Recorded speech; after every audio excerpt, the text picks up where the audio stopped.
Hello दोस्तों, आराध्या रहस्य academy के यूट्यूब चैनल में आप सभी का स्वागत है। दोस्तों, राजस्थान कर्मचारी चयन बोर्ड जयपुर द्वारा आयोजित रीट मुख्य भर्ती परीक्षा लेवल 1 कक्षा 1 से कक्षा 5 तक के लिए मॉडल पेपर की टेस्ट सीरीज है वो शुरू की गई है, जिसमें आज अपना पहला नंबर का मॉडल पेपर है। कुल 150 प्रश्न इसमें शामिल किए गए हैं और हूबहू आपको ऐसा ही पेपर है वो परीक्षा में देखने को मिलेगा। दोस्तों, ये सिलेबस है रीट मेन सिलेबस लेवल 1 कक्षा 1 से 5 तक के लिए। देखिए, भाग 1 में राजस्थान का भौगोलिक, ऐतिहासिक और सांस्कृतिक ज्ञान, राजस्थानी भाषा से संबंधित 50 प्रश्न है वो परीक्षा में पूछे जाएंगे। 100 अंक का ये पाठ है वो रहने वाला है। सेकंड नंबर का भाग है राजस्थान का सामान्य ज्ञान, शैक्षिक परिदृश्य, निःशुल्क एवं अनिवार्य बाल शिक्षा का अधिकार अधिनियम और सामयिक विषय से संबंधित 40 प्रश्न है वो परीक्षा में पूछे जाएंगे। 80 नंबर का पाठ है ये रहने वाला है, यानी कि 90 प्रश्न तो अपने ये हो गए। उसके बाद में दोस्तों विद्यालय विषय से संबंधित 25 प्रश्न है वो परीक्षा में पूछे जाएंगे, जिसमें 5 प्रश्न हिंदी के, 5 प्रश्न इंग्लिश के, 5 प्रश्न गणित के, 5 प्रश्न सामान्य विज्ञान के और 5 प्रश्न सामाजिक अध्ययन के। ठीक है, 25 प्रश्न ही हो गए। बाकी देखिए, इसमें भाग 4 के अंदर शैक्षणिक रीति विज्ञान से संबंधित दोस्तों 20 प्रश्न है वो परीक्षा में पूछे जाएंगे। 4 प्रश्न हिंदी के, 4 प्रश्न इंग्लिश के, 4 प्रश्न गणित के, 4 प्रश्न सामान्य विज्ञान के और 4 प्रश्न सामाजिक अध्ययन के, यानी कि दोस्तों इसमें 20 प्रश्न हो गए। भाग 5 के अंदर शैक्षणिक मनोविज्ञान से संबंधित 10 प्रश्न परीक्षा में पूछे जाएंगे। 20 नंबर का ये पाठ है वो रहने वाला है। तो दोस्तों 10 नंबर ये हो गए, यानी कि 10 क्वेश्चन ये हो गए। और सूचना तकनीकी भाग 6 में देखिए 5 प्रश्न है वो परीक्षा में पूछे जाएंगे। 10 नंबर का पाठ है ये रहने वाला है। अब दोस्तों आप यहाँ पर देखिए 90 और 25 कितने होते हैं, तो दोस्तों 90 और 25 115, 115 और 5 120, 120 और 20 140 और 140 और 10 है दोस्तों 150 नंबर का ये पेपर है क्वेश्चनों का ये रहने वाला है। और इसी पैटर्न पर अपना ये मॉडल पेपर है वो आधारित है। आराध्या रहस्य अकेडमी के यूट्यूब चैनल को अगर आपने अभी तक सब्सक्राइब नहीं किया तो सब्सक्राइब जरूर करें, बेल आइकन को दबाएं, क्लास को लाइक और अपने दोस्तों के पास में शेयर जरूर करें। दोस्तों आप प्लेलिस्ट में जाओगे तो वहां पे आपको फोल्डर मिल जाएगा REET mains level 1 model paper के नाम से, आपको वहां फोल्डर मिल जाएगा और उसका लिंक है वो आपको डिस्क्रिप्शन में मिल जाएगा। तो आप वहां जाकर मॉडल पेपरों का टेस्ट है वो अवश्य दें। देखिए, भाग 1 में सबसे पहले राजस्थान का भौगोलिक, ऐतिहासिक एवं सांस्कृतिक ज्ञान, राजस्थानी भाषा से संबंधित 50 प्रश्न है वो पढ़ रहे हैं। यहाँ पर देखिए पहला प्रश्न है, राजस्थान के बारे में कौन सा कथन सत्य है? बताइए कौन सा कथन है वो सत्य है, वो अपने को बताना है। देखिए, इसका पूर्व से पश्चिम विस्तार 869 किलोमीटर है। 869 किलोमीटर पूर्व से पश्चिम विस्तार है। तो दोस्तों ये कथन दोस्तों यहाँ पर बिल्कुल सही है। ठीक है, उत्तर से दक्षिण का विस्तार है वो 826 किलोमीटर है, तो अपना पहला कथन इसमें सही हो जाएगा। दूसरा, इसका उत्तर से दक्षिण विस्तार 869 किलोमीटर है, जो कि गलत है। दोस्तों यहाँ पे कितना आएगा, 826 किलोमीटर आना चाहिए था, तो ये कथन अपना गलत हो जाएगा। इसकी स्थलीय सीमा 6920 किलोमीटर है, गलत हो जाएगा दोस्तों, 5920 किलोमीटर है स्थलीय सीमा। इसका क्षेत्रफल 3,42,339 नहीं 239 वर्ग किलोमीटर है। तो यहाँ पर इसमें एक ही सत्य है, एक नंबर का ऑप्शन बिल्कुल सही। आगे देखिए सेकंड नंबर का प्रश्न, निम्नलिखित को सुमेलित कीजिए। एक तरफ जिला है, दूसरी तरफ अक्षांश देशांतर दे रखा है। दोस्तों यहाँ पर देखिए बांसवाड़ा, दोस्तों बांसवाड़ा है वो कौन से सम्मिलित करना है। ठीक है, बांसवाड़ा है ये दोस्तों कौन से अक्षांश पर स्थित है, तो ये 23 डिग्री 3 मिनट उत्तरी अक्षांश पर दोस्तों ये स्थित है बांसवाड़ा, बोरकुंडा गांव। ठीक है, और जैसलमेर दोस्तों, जैसलमेर का कटरा गांव ये 69.5 डिग्री पूर्वी देशांतर पर ये स्थित है। धौलपुर दोस्तों, धौलपुर का सिलावट गांव है जो 78 डिग्री 17 मिनट पूर्वी देशांतर पर वो स्थित है। और श्री गंगानगर है ये दोस्तों कोणा गांव, जो 30 डिग्री 12 मिनट उत्तरी अक्षांश पर ये स्थित है। तो यहाँ पर इसका राइट आंसर क्या हो जाएगा, 3-2-4-1 इसका बिल्कुल सही उत्तर हो जाएगा। 3-2-4-1 इसका बिल्कुल सही। 2 नंबर का जो ऑप्शन है वो इसका बिल्कुल सही, 3-2-4-1। 3 नंबर का प्रश्न इसमें देखिए, कोपेन के जलवायु वर्गीकरण में BWHW जलवायु प्रदेश की कौन सी एक विशेषता है? कोपेन के जलवायु वर्गीकरण में BWHW जलवायु प्रदेश की कौन सी एक विशेषता है? तो कौन सी एक विशेषता है? तो दोस्तों शुष्क एवं उष्ण दशाएं, शुष्क एवं उष्ण दशाएं। यहाँ पर 3 नंबर का जो ऑप्शन है वो इसका बिल्कुल सही उत्तर इसमें हो जाएगा। आगे देखिए यहाँ पे 4 नंबर का प्रश्न है, निम्नलिखित नदियों में से कौन अध्यारोपित नदी का उदाहरण है? अध्यारोपित नदी का उदाहरण कौन सा है? तो वो है दोस्तों यहाँ पर बनास।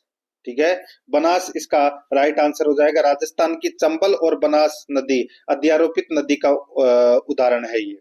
तो यहाँ पर इसमें सही उत्तर हो जाएगा 3 नंबर का ऑप्शन सही। 5 नंबर का प्रश्न इसमें देखिए, निम्नलिखित में से कौन सी नदियों का उद्गम राजस्थान से नहीं हुआ है?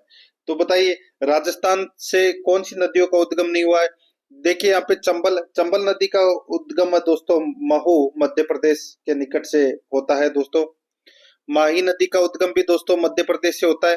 तो यहाँ पर साबरमती और पश्चिमी बनास, साबरमती और पश्चिमी बनास ये दोनों ऐसी नदियां हैं जिनका उद्गम दोस्तों राजस्थान से होता है।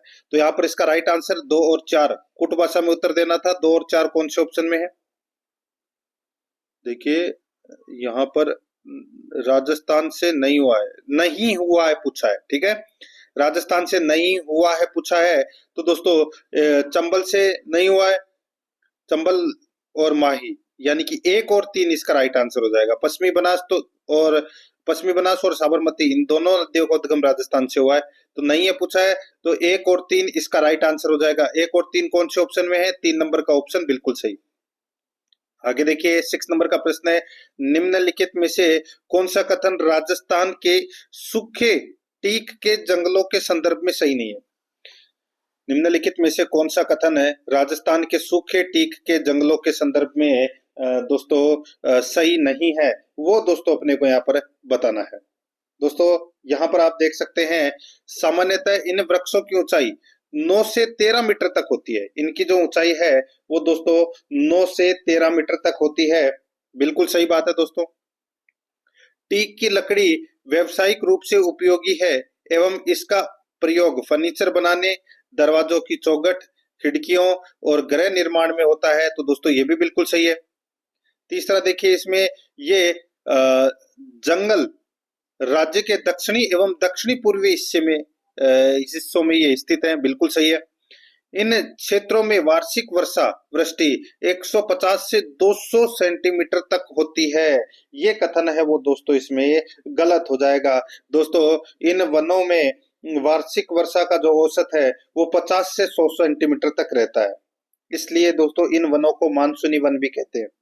तो 50 से 100 सेंटीमीटर आना चाहिए था, यहाँ पे 150 से 200 दे रखा, जो कि इसमें गलत है। 4 नंबर का जो ऑप्शन है वो इसका बिल्कुल सही उत्तर हो जाएगा।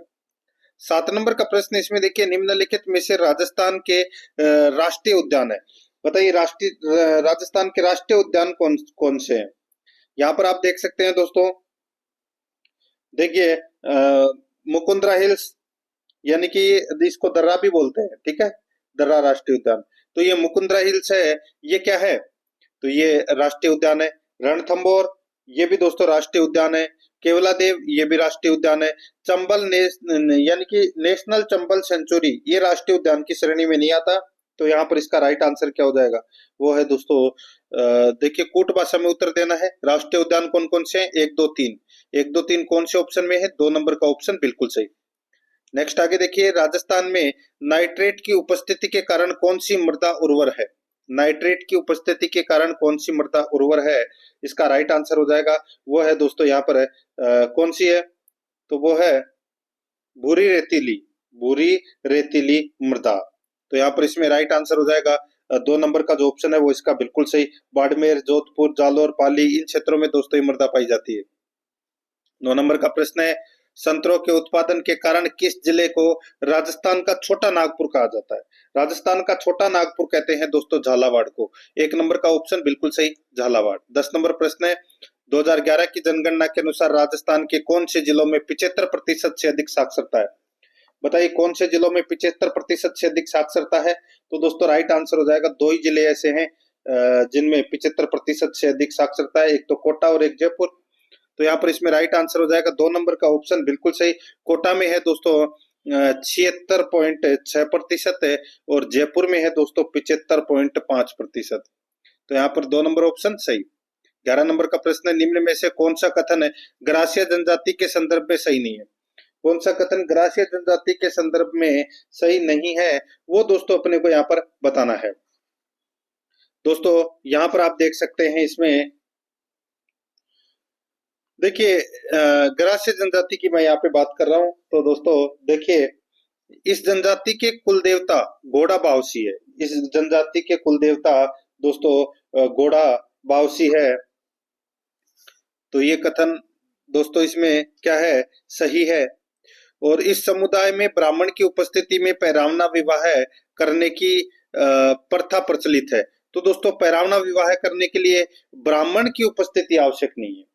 ब्राह्मण की उपस्थिति है वो दोस्तों आवश्यक नहीं है। तो यहाँ पर इसका राइट आंसर क्या हो जाएगा? इसमें दूसरा कथन असत्य है, पहला सत्य है। अपने को पूछा है कि कौन सा सही नहीं है, तो सही नहीं है कौन सा नहीं है? सेकंड सही नहीं है। 2 नंबर का ऑप्शन बिल्कुल सही। 12 नंबर का प्रश्न इसमें देखिए, सुमेलित कीजिए, एक तरफ खान है दूसरी तरफ खनिज है। एक तरफ खान है दूसरी तरफ है खनिज है। दोस्तों डेगाना, डेगाना में किसकी खान है? डेगाना में तो दोस्तों टंगस्टन की खान है, ये तो सभी को पता होगा। टंगस्टन की खान है दोस्तों डेगाना में।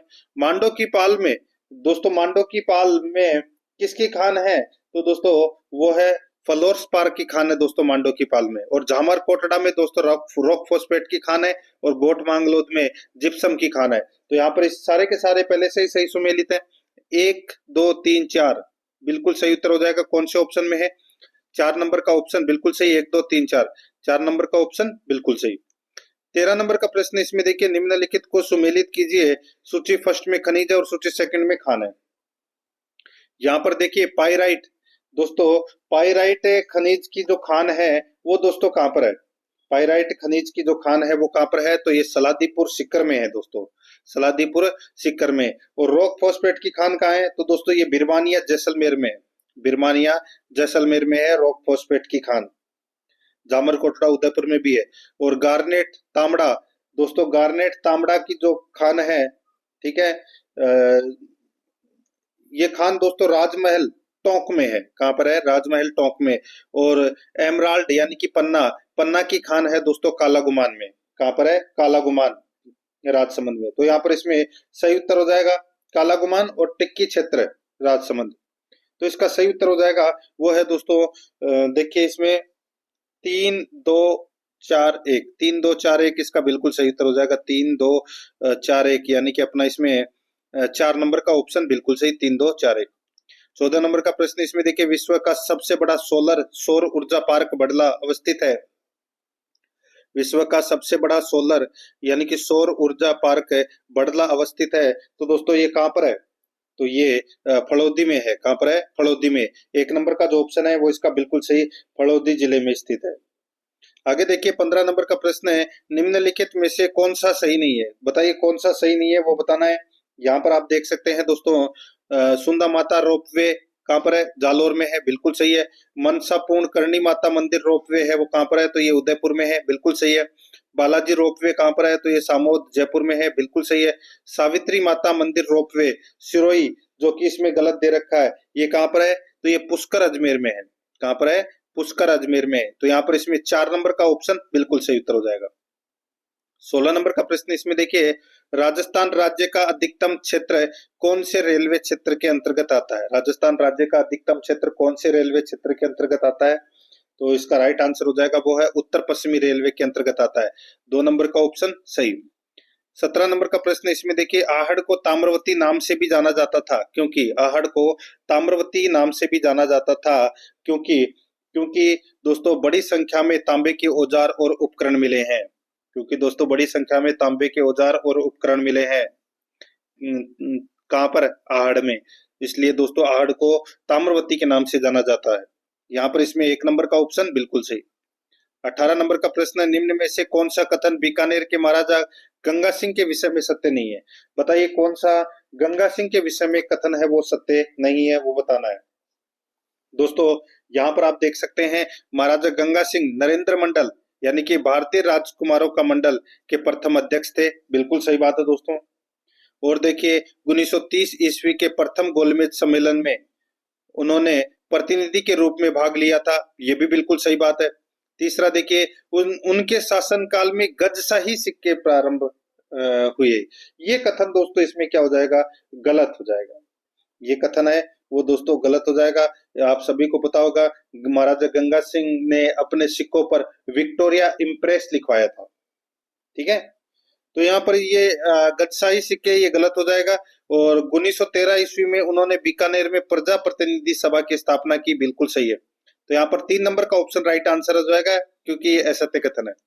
19 नंबर का प्रश्न है मध्यकालीन सामंती व्यवस्था के अंतर्गत किए जाने वाले करों के संदर्भ में कौन सा असंगत है। कौन सा असंगत है वो अपने को यहाँ पर बताना है। देखिए यहाँ पे भेंट ये दोस्तों युवराज की प्रथम शादी पर दोस्तों भेंट है वो दी जाती थी, बिल्कुल सही है। न्योता राजकुमारी के विवाह पर, बिल्कुल सही है। नजराना राज्य में सैनिक सेवा पर, ये कथन है वो दोस्तों गलत हो जाएगा। ये कर है, ठीक है, भेंट कर है ये युवराज की प्रथम शादी पर, न्योता कर है ये राजकुमारी के विवाह पर, और नजराना कर है ये दोस्तों राज्य में सैनिक सेवा पर, ये गलत दे रखा है। नजराना कर है ये दोस्तों सामंत द्वारा राज्याभिषेक के दौरान लिया जाता था ये, ठीक है, राज्याभिषेक के दौरान लिया जाता था। और भरत रेख है ये मारवाड़ की पट्टा रेख पर लिया जाता था ये कर, ठीक है। तो यहाँ पर इसमें 3 नंबर ऑप्शन सही। 20 नंबर का प्रश्न है हवा महल की तीसरी मंजिल का नाम है।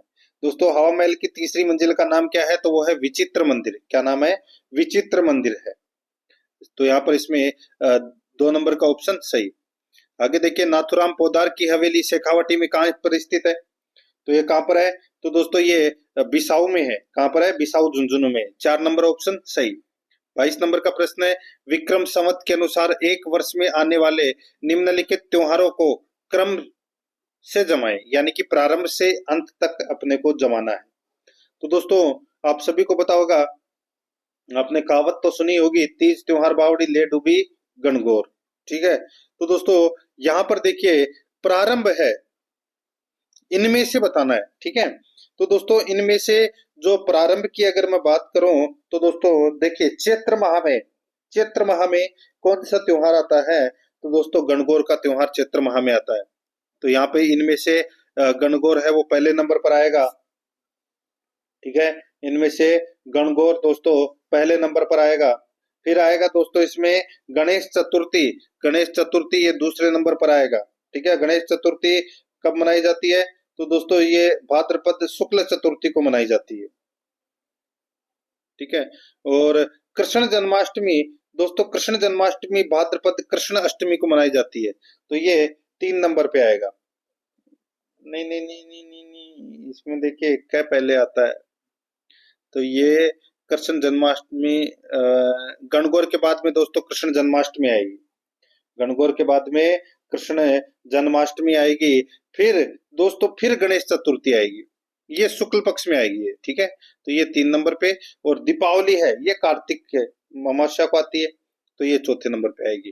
तो यहाँ पर इसमें राइट आंसर क्या हो जाएगा, 4 3 1 2, 4 3 1 2 कौन से ऑप्शन में है, तो यहाँ पर देखिए पहला नंबर का ऑप्शन सही उत्तर हो जाएगा। 23 नंबर का प्रश्न है गौरी एक लोक नाट्य है जो आधारित है। गौरी एक लोक नाट्य है जो आधारित है, तो किस पर आधारित है ये, तो इसका सही उत्तर हो जाएगा ये दोस्तों शिव भस्मासुर की कथा पर आधारित है। शिव भस्मासुर की कथा पर यह आधारित है। 2 नंबर का जो ऑप्शन है वो इसका बिल्कुल सही उत्तर इसमें हो जाएगा। आगे देखिए 24 नंबर का प्रश्न है मांगणियारों द्वारा प्रयुक्त वाद्य यंत्र कौन सा है। मांगणियारों द्वारा प्रयुक्त वाद्य यंत्र कौन सा है, तो यहाँ पर इसका राइट आंसर हो जाएगा वो है कमाएचा। यहाँ पर 4 नंबर का जो ऑप्शन है वो इसका बिल्कुल सही उत्तर हो जाएगा कमाएचा। 25 नंबर का प्रश्न इसमें देखिए राजस्थान की वह परंपरा जिसमें दूल्हे की बारात के घर से चले जाने के बाद घर की स्त्रियों द्वारा लोक नाट्य किया जाता है कहलाता है। राजस्थान की वह परंपरा जिसमें दूल्हे की बारात के घर से चले जाने के बाद घर की स्त्रियों द्वारा लोक नाट्य किया जाता है कहलाता है, तो वो क्या कहलाता है, इसका राइट आंसर हो जाएगा दोस्तों वो कहलाता है, उसको क्या बोलते हैं, उसको उसको बोलते हैं दोस्तों टूटिया बोलते हैं। क्या बोलते हैं, टूटिया, जो रात को करते हैं। तो यहाँ पर इसमें 3 नंबर ऑप्शन बिल्कुल सही, टूटिया। आगे देखिए 26 नंबर का प्रश्न, निम्नलिखित में से कौन सा सुमेलित नहीं है? एक तरफ संप्रदाय है, दूसरी तरफ संत है। यहाँ पर देखिए दोस्तों कौन सा सुमेलित नहीं है पूछा है। तो दोस्तों देखिए निरंजनी संप्रदाय के संत थे हरिदास जी, बिल्कुल सही है। गुंदड़ संप्रदाय के संत दोस्तों यहाँ पे नवल दास जी, ये गलत हो जाएगा। ठीक है दोस्तों, यहाँ पर नवल दास जी नहीं, संत दास जी आएगा। तो ये कथन है वो गलत हो जाएगा। अलखिया संप्रदाय के संत थे लालगिरी जी, बिल्कुल सही है। और निष्कलंक संप्रदाय के संत माओ जी थे, बिल्कुल सही है। तो यहाँ पर 2 नंबर का ऑप्शन राइट आंसर हो जाएगा। नेक्स्ट आगे देखिए, संकट काल में कौन सा किला मेवाड़ के राज परिवार का आश्रय स्थल कहलाता है, कह रहा है? संकट काल में कौन सा किला मेवाड़ के राज परिवार का आश्रय स्थल रहा है? तो यहाँ पर इसका राइट आंसर क्या हो जाएगा, बताइए? तो इसका सही उत्तर हो जाएगा वो है दोस्तों कुंभलगढ़। तो यहाँ पर इसमें सही उत्तर हो जाएगा 3 नंबर का ऑप्शन, बिल्कुल सही, कुंभलगढ़। आगे देखिए 28 नंबर का प्रश्न, निम्नलिखित को सुमेलित कीजिए। सूची फर्स्ट में संपादक और सूची सेकंड में समाचार पत्र है। रामनारायण चौधरी, रामनारायण चौधरी ये दोस्तों तरुण राजस्थान के संपादक थे। और पंडित अभिन्न हरि ये कर्मवीर समाचार पत्र के संपादक थे। और बाबा नरसिंह दास, बाबा दोस्तों नरसिंह दास ये वीरभूमि समाचार पत्र के संपादक थे। और पंडित ताड़केश्वर शर्मा है ये गणेश समाचार पत्र के संपादक थे। तो यहाँ पर इसमें राइट आंसर हो जाएगा C D A B. C D A B कौन सी ऑप्शन में है? तो दोस्तों यहाँ पर देखिए C D A B 3 number के ऑप्शन में है, यही अपना सही उत्तर हो जाएगा। 29 नंबर प्रश्न है, महिलाओं में देखिए राजस्थान में महिलाओं द्वारा अंगुली में पहने जाने वाला आभूषण कौन सा है? अंगुली में कौन सा आभूषण पहना जाता है? तो दोस्तों दामन आभूषण पहना जाता है, 2 नंबर का ऑप्शन सही। 30 नंबर का प्रश्न है, ब्लू पोट्री जयपुर से संबंधित शिल्पकार का नाम है। तो दोस्तों जयपुर से संबंधित शिल्पकार का नाम क्या है? इसका राइट आंसर हो जाएगा वो है राजेश गोदा। यहाँ पर 1 नंबर का ऑप्शन बिल्कुल सही, राजेश गोदा। 31 नंबर का प्रश्न है, राजस्थान के भीलों और गोविंद गुरु के संदर्भ में असत्य कथन का चयन करें। राजस्थान के भीलों और गोविंद गुरु के संदर्भ में असत्य कथन का अपने को क्या करना है, चयन करना है। दोस्तों यहाँ पर आप देख सकते हैं, देखिए भीलों को हिंदू धर्म में बनाए रखने के लिए भगत आंदोलन शुरू किया। भीलों को हिंदुओं में बनाए रखने के लिए दोस्तों भगत आंदोलन शुरू किया, बिल्कुल सही बात है। ठीक है, आगे देखिए, अंग्रेजों को लगा कि गोविंद गुरु द्वारा चलाए गए इस सामाजिक सुधार आंदोलन का उद्देश्य भील राज्य का निर्माण है। तो दोस्तों भील राज्य का निर्माण है, ये कथन दोस्तों इसमें क्या हो जाएगा, गलत हो जाएगा। ठीक है, भील राज्य का निर्माण करना नहीं था इसमें दोस्तों, भीलों को संगठित करना और उनमें सामाजिक और राजनीतिक चेतना जागृत करना था। और दोस्तों यहाँ पर देखिए उन्होंने संप सभा की मासिक बैठकें मानगढ़ पहाड़ी पर आयोजित की। ठीक है, और देखिए गोविंद गुरु ने राजस्थान के भीलों के सामाजिक और नैतिक उत्थान के लिए संप सभा की स्थापना की। तो दोस्तों यहाँ पर इसमें राइट आंसर क्या हो जाएगा? तो दोस्तों इसमें देखिए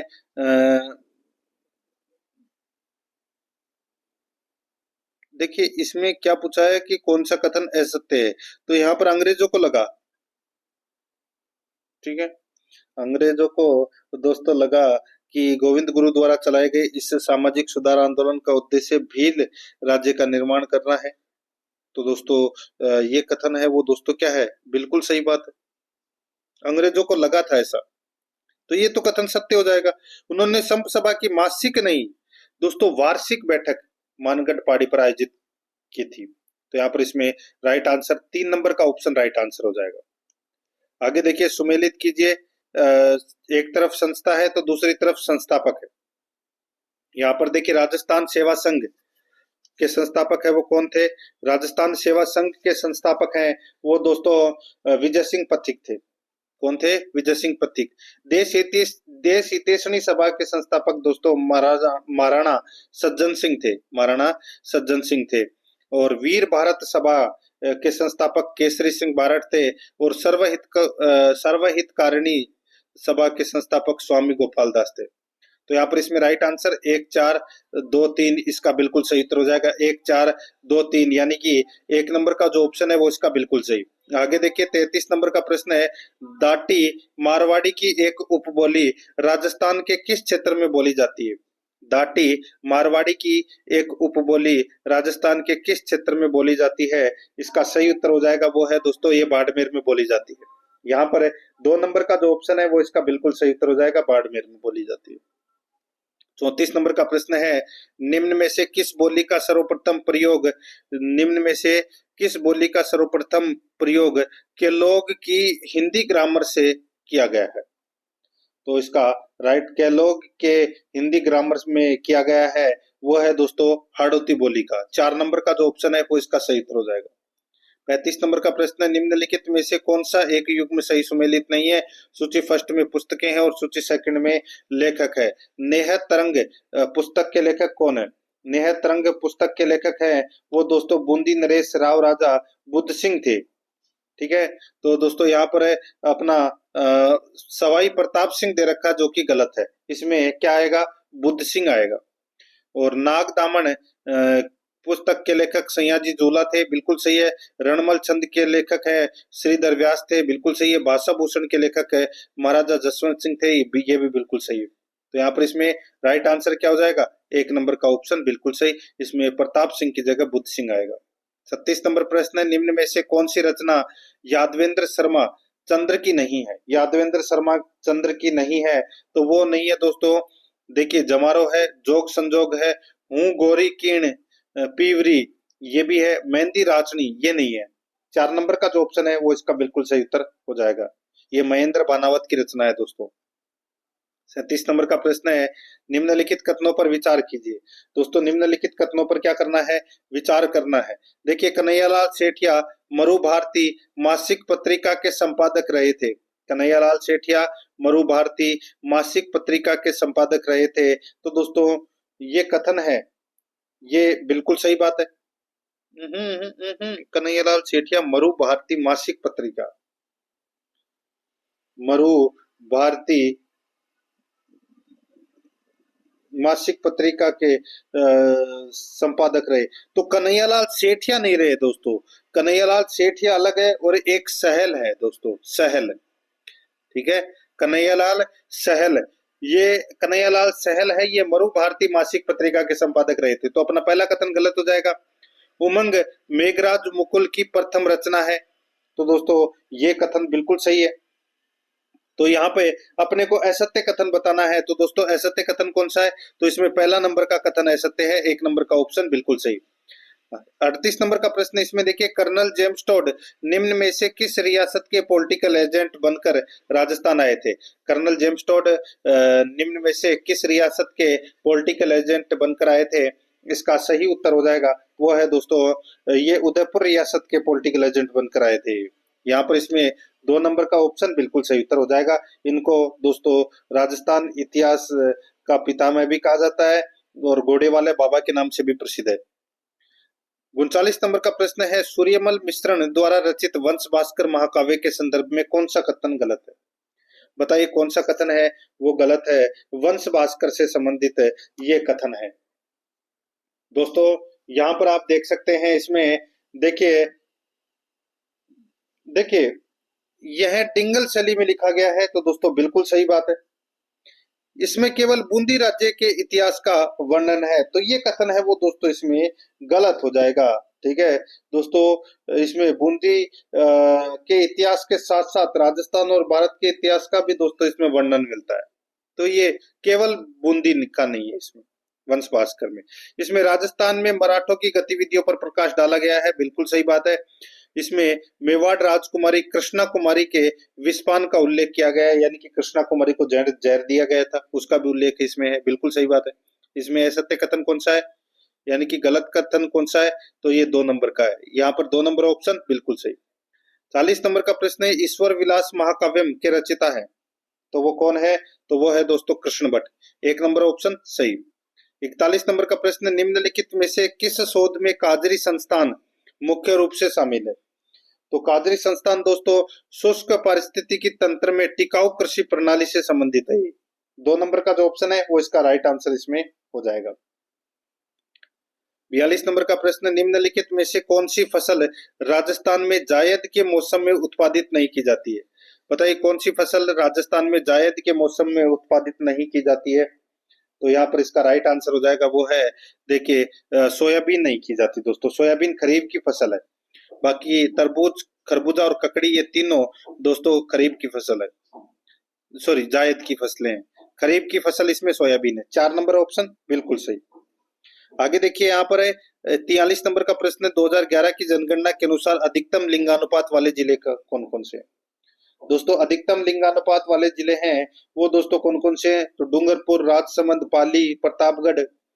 डूंगरपुर, पाली, प्रतापगढ़, राजसमंद। तो राजसमंद तो ऑप्शन में दे नहीं रखा, तो डूंगरपुर, पाली और प्रतापगढ़ ये तीनों लिंगानुपात वाले, अधिक लिंगानुपात वाले जिले हैं। डूंगरपुर का है 994, पाली का है दोस्तों 987 और प्रतापगढ़ का है 983। आगे देखिए यहाँ पे लिग्नाइट पर आधारित ताप विद्युत संयंत्र स्थित है, तो कहां पर स्थित है? तो दोस्तों ये गुड़ागांव और गिराल। गुड़ागांव जो बीकानेर में है और गिराल है ये बाड़मेर में है। यहाँ पर दोनों के अंदर लिग्नाइट आधारित ताप विद्युत संयंत्र है। यहाँ पर इसमें 4 नंबर ऑप्शन सही। 45 नंबर का प्रश्न है, सारंगपुर का युद्ध कब लड़ा गया था? सारंगपुर का युद्ध दोस्तों कब लड़ा गया था? तो ये 1437 ईस्वी में महाराणा कुंभा और महमूद खिलजी के बीच में यह युद्ध हुआ था। राइट आंसर इसमें 1 नंबर का ऑप्शन सही उत्तर हो जाएगा। आगे देखिए निरंजनी संप्रदाय की स्थापना किसने की? निरंजनी संप्रदाय की स्थापना दोस्तों संत हरिदास जी ने की थी। यहाँ पर 2 नंबर का ऑप्शन बिल्कुल सही, संत हरिदास जी। 47 नंबर का प्रश्न है, सीताराम, बदन सिंह और नानक राम चित्रकार चित्रकला की किस शैली से संबंधित थे? तो दोस्तों ये किशनगढ़ शैली से संबंधित थे दोस्तों। 1 नंबर का ऑप्शन बिल्कुल सही उत्तर हो जाएगा। आगे देखिए 48 नंबर का प्रश्न है, किसके नेतृत्व में 25 अप्रैल 1934 को कटराथल में आयोजित विशाल महिला सम्मेलन में हजारों महिलाओं ने भाग लिया? तो दोस्तों राइट आंसर हो जाएगा, वो है किशोरी देवी। यहाँ पर 3 नंबर का जो ऑप्शन है वो इसका बिल्कुल सही उत्तर हो जाएगा, किशोरी देवी। नेक्स्ट आगे देखिए, बाबू प्रकाश महाकाव्य के लेखक कौन है? बाबू प्रकाश की रचना है वो किसने की थी? तो दोस्तों आसिया मोडजी, यानी कि मोडजी आसिया ने की थी। तो यहाँ पर इसमें 4 नंबर का ऑप्शन बिल्कुल सही। आगे देखिए, रानी लक्ष्मीबाई चुंडावत की रचना नहीं है। रानी लक्ष्मीबाई चुंडावत की रचना कौन सी नहीं है? दोस्तों देखिए, मांजल रात है, कैर चकवा बात है, हुकारो दोसा ये भी रचना है, धरती रो दीणो, धरती रो दीणो ये दोस्तों ये ये जो रचना है ये लक्ष्मी कुमारी चुंडावत की नहीं है। तो यहाँ पर इसका राइट आंसर क्या हो जाएगा? वो है दोस्तों 4 नंबर का जो ऑप्शन है वो इसका बिल्कुल सही। दोस्तों अब अपन भाग 2 के अंदर राजस्थान का सामान्य ज्ञान, शैक्षिक परिदृश्य, निःशुल्क व अनिवार्य बाल शिक्षा का अधिकार अधिनियम व सामयिक विषय से संबंधित 40 प्रश्न है वो परीक्षा में पूछे जाएंगे। और इसमें भी अपन मॉडल पेपर में भी 40 प्रश्न है वो पढ़ रहे हैं भाग 2 के अंदर। दोस्तों आराध्या रस एकेडमी के यूट्यूब चैनल को सब्सक्राइब नहीं किया तो चैनल को जरूर सब्सक्राइब कर ले, बेल आइकन को दबाएं ताकि नोटिफिकेशन है वो आप सभी के पास में निरंतर पहुंचता रहे। प्रतिदिन दोस्तों आपको ये क्लास है वो आराध्या रस एकेडमी के यूट्यूब चैनल पर देखने को मिल जाएगी। आप प्ले लिस्ट में जाओगे तो वहां पर आपको फोल्डर भी मिल जाएगा और प्ले लिस्ट का, और साथ ही दोस्तों लिंक भी मिल जाएगा आपको डिस्क्रिप्शन में। ठीक है, तो आराध्या रस एकेडमी के यूट्यूब चैनल को सब्सक्राइब जरूर कर लेना। रोजाना एक मॉडल पेपर का टेस्ट आपको जरूर देना है। देखिए 51 नंबर का प्रश्न है, ऊंट को राजस्थान का राज्य पशु पशुधन श्रेणी में किस वर्ष पारित किया गया या किस वर्ष घोषित किया गया? तो दोस्तों ये घोषित किया गया था 2014 में, 19 सितंबर 2014 को। राइट आंसर इसमें 1 नंबर का ऑप्शन सही उत्तर हो जाएगा। 52 नंबर का प्रश्न है, राजस्थान में पंच गौरव योजना का प्रारंभ कब किया गया? राजस्थान में पंच गौरव योजना का प्रारंभ है वो किया गया, तो ये किया गया दोस्तों 15 दिसंबर 2024 को। 3 नंबर का ऑप्शन बिल्कुल सही, 15 दिसंबर 2024 को। आगे देखिए 53 नंबर प्रश्न है, निम्न में से किस स्थान पर केंद्रीय भेड़ एवं ऊन अनुसंधान संस्थान का क्षेत्रीय अनुसंधान केंद्र स्थित नहीं है? बहुत ही अच्छा प्रश्न है दोस्तों, किस स्थान पर केंद्रीय भेड़ व ऊन अनुसंधान संस्थान का क्षेत्रीय अनुसंधान केंद्र स्थित नहीं है वो अपने को दोस्तों यहाँ पर बताना है। तो यहाँ पर आप देख सकते हैं, देखिए गारसा कुल्लू के अंदर है, ठीक है। मुन्नावनूर तमिलनाडु, इसमें भी दोस्तों है। और बीचवाल के अंदर नहीं है दोस्तों, ठीक है। बाकी गोधरा गुजरात के अंदर है। नहीं सॉरी, बीचवाल बीकानेर में है। केंद्रीय भेड़ व उन अनुसंधान संस्थान का क्षेत्रीय अनुसंधान केंद्र स्थित नहीं है पूछा है, तो बीचवाल में है, मुन्नावनूर में है, गारसा कुल्लू में है, और गोधरा गुजरात में नहीं है। तो यहाँ पर इसका राइट आंसर क्या हो जाएगा? 4 नंबर का जो ऑप्शन है वो इसका बिल्कुल सही उत्तर हो जाएगा। नेक्स्ट आगे देखिए, किस मंदिर को हाड़ौती का खजुराहो कहा जाता है? हाड़ौती का खजुराहो किसे कहते हैं? तो दोस्तों ये शिव मंदिर बंडदेवरा को कहते हैं। 2 नंबर ऑप्शन बिल्कुल सही। तैराकी में अर्जुन पुरस्कार प्राप्त करने वाली भारत की पहली महिला तैराक कौन थी? तो दोस्तों उसका नाम था, क्या नाम? रीमा दत्ता। 1 नंबर का ऑप्शन बिल्कुल सही, रीमा दत्ता। नेक्स्ट आगे देखिए, राजस्थान के किस प्राचीन नगर को कोंकण तीर्थ की संज्ञा दी जाती है? कोंकण तीर्थ किसको कहते हैं? तो दोस्तों ये कहते हैं पुष्कर को। यहाँ पर इसमें 2 नंबर ऑप्शन बिल्कुल सही। 57 नंबर का प्रश्न है, ceramic electrical research and development centre कहाँ स्थित है? Ceramic electrical research and development centre कहाँ स्थित है? तो ये बीकानेर में स्थित है दोस्तों। 1 नंबर का ऑप्शन बिल्कुल सही, बीकानेर में। 58 नंबर प्रश्न है, किस संविधान संशोधन अधिनियम द्वारा उच्च न्यायालय के न्यायाधीशों की सेवानिवृत्ति आयु बढ़ाकर 62 वर्ष की गई? बताइए, किस संविधान संशोधन अधिनियम द्वारा उच्च न्यायालय के न्यायाधीशों की सेवानिवृत्ति आयु बढ़ाकर 62 वर्ष की गई? सही उत्तर हो जाएगा वो है दोस्तों 15वें संविधान संशोधन अधिनियम 1963 द्वारा की गई थी। यहाँ पर इसमें सही उत्तर हो जाएगा 1 नंबर का ऑप्शन बिल्कुल सही, 15वें संविधान संशोधन द्वारा। आगे देखिए, भारत के संविधान का निम्नलिखित में से कौन सा अनुच्छेद राज्य लोक सेवा आयोग के कार्यों के विषय में जानकारी देता है? राज्य लोक सेवा आयोग के कार्यों के विषय में जानकारी देता है, तो वो देता है दोस्तों इसमें अनुच्छेद 315। अनुच्छेद 315, ठीक है। ये राज्य लोक सेवा आयोग का गठन दोस्तों किया गया है अनुच्छेद 315 में। और देखिए क्या पूछा है कि कार्यों के विषय में जानकारी देता है, तो कार्यों के विषय में जानकारी दोस्तों अनुच्छेद 320 देता है, ठीक है। और अनुच्छेद 315 है ये दोस्तों राज्य लोक सेवा आयोग का इसमें गठन किया जाता है अनुच्छेद 315 के तहत। तो यहाँ पर इसमें राइट आंसर हो जाएगा 1 नंबर का ऑप्शन सही। नेक्स्ट आगे देखिए, किन वर्षों में संभागीय आयुक्त के पद को समाप्त और पुनर्स्थापित किया गया था? देखिए समाप्त तो किया गया था 1962 में, मोहनलाल सुखाड़िया के समय, ठीक है। और दोस्तों हरदेव जोशी ने 1987 में 6ठा संभाग अजमेर को बनाकर पुनः संभागीय व्यवस्था को शुरू किया था। तो यहाँ पर इसमें राइट आंसर हो जाएगा 1962 में समाप्त और 1987 में पुनर्स्थापित है वो किया गया था। आगे देखिए, कालीबाई भील उड़ान योजना के संदर्भ में असत्य कथन है, तो असत्य कथन कौन सा है? तो वो है, इस योजना का द्वितीय चरण 15 जनवरी 2025 को प्रारंभ किया गया। इस योजना का द्वितीय चरण 15 जनवरी 2025 को प्रारंभ किया गया, बिल्कुल सही बात है। तो ये कथन नहीं नहीं नहीं नहीं नहीं, नहीं। यहाँ पे क्या पूछा है? 15 जनवरी 2025 गलत हो जाएगा। ये कालीबाई भील उड़ान योजना है, ठीक है। इसको दोस्तों MI शक्ति उड़ान योजना भी कहते हैं। और 19 दिसंबर 2021 को दोस्तों ये प्रारंभ हुई थी। तो यहाँ पर ये पहला कथन है वो इसमें क्या हो जाएगा? गलत हो जाएगा। और अपना राइट आंसर भी इसमें 1 नंबर ऑप्शन ही हो जाएगा, क्योंकि यही असत्य कथन है। देखिए इस योजना का नोडल विभाग महिला एवं बाल अधिकारिता विभाग है, बिल्कुल सही है। इस योजना में 10 से 45 आयु वर्ग की किशोरी महिलाएं पात्र है, ये भी बिल्कुल सही है। चौथा देखिए, इस योजना में पात्र महिलाओं को प्रतिमाह 12 सैनिटरी नैपकिन निःशुल्क उपलब्ध करवाए जाते हैं, बिल्कुल सही है। तो यहाँ पर इसका सही उत्तर क्या हो जाएगा? वो है दोस्तों 1 नंबर ऑप्शन बिल्कुल सही, ये कथन गलत हो जाएगा इसमें। आगे देखिए, शैक्षिक नवाचार के क्षेत्र के अंतर्गत शामिल नहीं है। बताइए, शैक्षिक नवाचार के क्षेत्र के अंतर्गत शामिल नहीं है तो कौन शामिल नहीं है? देखिए, शिक्षण अधिगम एवं विद्यालय प्रबंधन में नवाचार,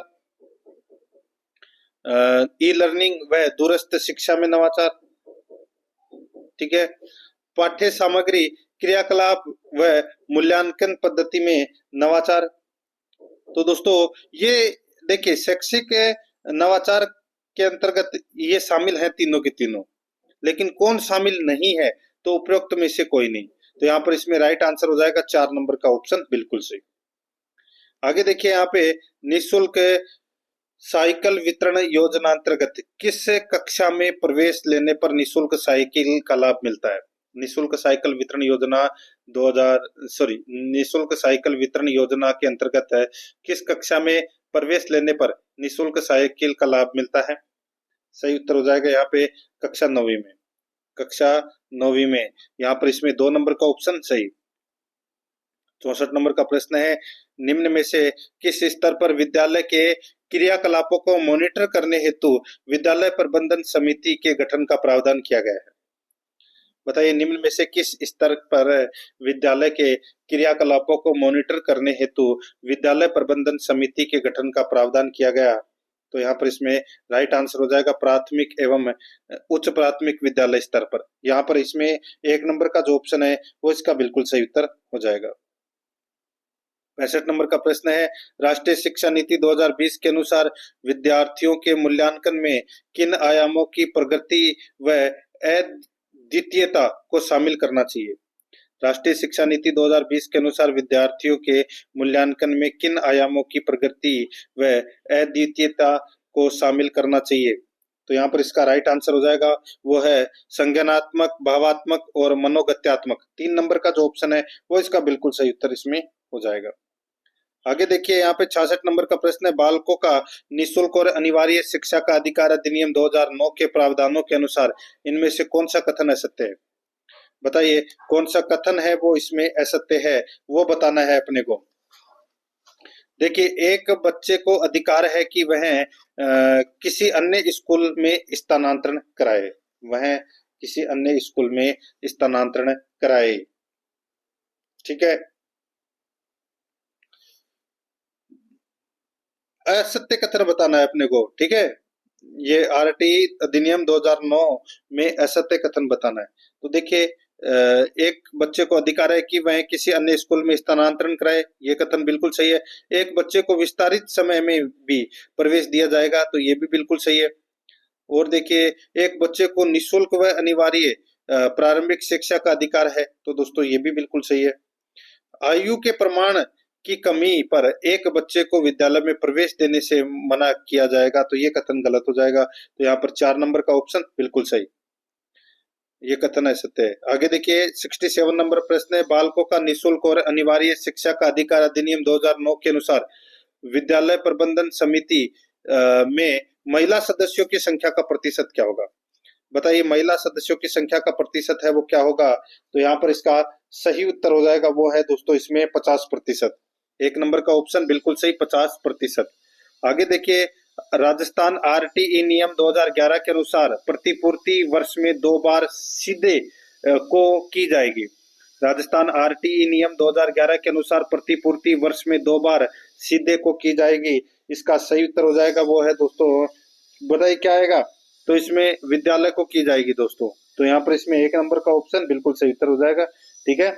आगे देखिए यहाँ पर 69 नंबर का प्रश्न है, बालकों का निःशुल्क और अनिवार्य शिक्षा का अधिकार अधिनियम 2009 के तहत प्रथम कक्षा से 5वीं कक्षा तक 60 बच्चों तक के प्रवेश पर अध्यापकों की संख्या क्या रहनी चाहिए? अध्यापकों की संख्या है वो दोस्तों क्या रहनी चाहिए?